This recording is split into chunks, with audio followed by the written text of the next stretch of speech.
Bellatrix Lestrange, the unhinged Death Eater who has an affinity for torture and whose loyalty to Voldemort is second to none. Behind this disturbing figure lies an archetypal process that reveals a dangerous potential in all of us. Just a quick reminder to like and subscribe as it helps the channel greatly. Now back to the video. Whether it's regrouping with the Death Eaters as soon as she escapes from Azkaban or the cruel torture of Muggle-born Hermione Granger, one thing is clear. Bellatrix is a fanatical follower of Voldemort and the pure-blood ideology. In essence, pure-blood philosophy looks down upon Muggles and witches and wizards who are Muggle-born. They see them as beneath them and feel that they must protect the purity of their magical lineage. In many ways, the ideology of pure-blood supremacy from a Jungian perspective is a process of shadow projection, the shadow being the repressed parts of the psyche. Voldemort can be understood as a symbol of the collective shadow. This means that he represents the feared and repressed parts of the magical society's feelings and thoughts that are ignored or denied. So what does this tell us about Bellatrix and why she is such a devoted follower of Voldemort? Well, to answer this, we have to delve deeper into the process of shadow projection at play within the ideology of pure-blood supremacy. Now, as mentioned earlier, the shadow by its very nature is that which is repressed within the unconscious due to it being distressing to the individual. The individual has been unable to confront it and integrate it into their ego structure, which is essentially their waking personality. When this happens, it is common that an individual will project their shadow onto others. This unconsciously serves as a way to try and distance themselves from it. The danger of this is that taken to an extreme, it can lead to the individual attacking those whom they project their shadow onto. This, in essence, is an unconscious attempt to destroy the thing that they are unable to accept within themselves in order to rid themselves of it. However, this of course doesn't work, as the trait which they are unable to accept is actually within them. So from this perspective, the idea that Muggles and Half-Bloods are to be considered lesser citizens and dominated implies this feeling of inferiority is actually within the shadow of the witches and wizards committed to the pure-blood cause.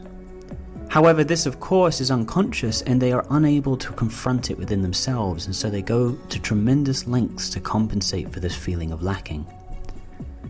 In fact, if we look at Voldemort as a symbol of this shared commitment to pure-blood supremacy, he himself is actually a half-blood, and goes to great lengths to hide this. A perfect example of trying desperately to compensate for what he really feels is lacking within himself. Bellatrix herself is a fanatic of the pure-blood cause and Voldemort. Fanaticism by its very nature is imbued with a very charged and intense energy.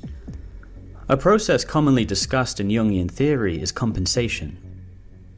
In essence, this is the psyche's process of trying to find balance between the unconscious and conscious mind when they are split or divided. Therefore, when an individual has an imbalanced and extreme feeling or view about something, it is common to find its opposite, equally extreme feeling or view buried in the unconscious of the individual. This begs the question, what is Bellatrix compensating? Well, it's hard to know exactly, however, considering she subscribes so intensely to the pure-blood philosophy, it is likely she also unconsciously feels a sense of inferiority. In fact, Bellatrix's violent and domineering demonstrations of strength could indicate she actually feels weak deep down. Along with this, she is desperate to please Voldemort, who is very powerful, perhaps also indicating the lack of power she actually feels in her own nature. Another aspect of fanatical behavior is that it gives the individual a deep sense of meaning and purpose in whatever they are fanatical about. Therefore, not only are they compensating something deep down, but the human need for purpose and meaning also gets conflated with the fanatical focus.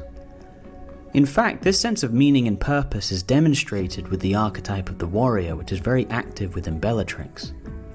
We can see the warrior archetype in Bellatrix from her loyalty and dedication to Voldemort, her combat skill and ferocity, and a single-minded pursuit of her mission.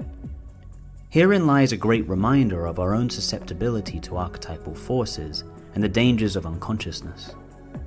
You see, every archetype exists within us. Some are active in our personality and some are dormant. As Jung identified, all archetypes exist within our shared unconscious, and each one is known for a collection of behavioral traits. At any moment, circumstances can activate an archetypal energy within us. Bellatrix is a great example of an archetype being activated, but in a destructive and dangerous way.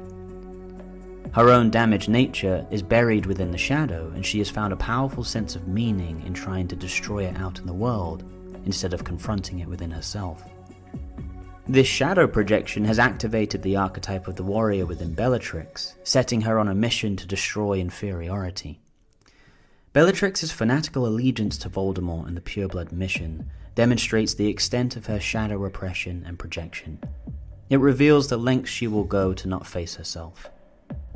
A troubling reminder as to why we must continue to make the unconscious conscious, so that we are aware of the archetypal forces influencing us, lest we become unconsciously swept away by them and a destructive force in the world. You've been watching Archetypal Wisdom. Remember to like and subscribe. Stay wise.